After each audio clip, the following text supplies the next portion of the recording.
the impending hazard.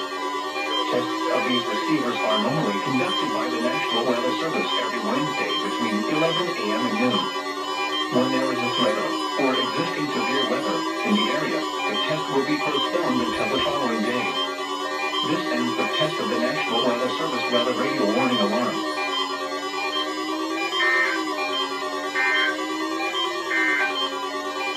The forecast for the Mahoning Valley.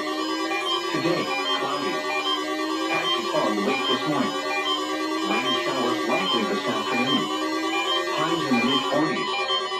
South winds around 5 miles per hour. Chance of rain 70%. Tonight, showers. Not as cool with lows in the lower 40s. Southeast winds 5 to 10 miles per hour, becoming southwest.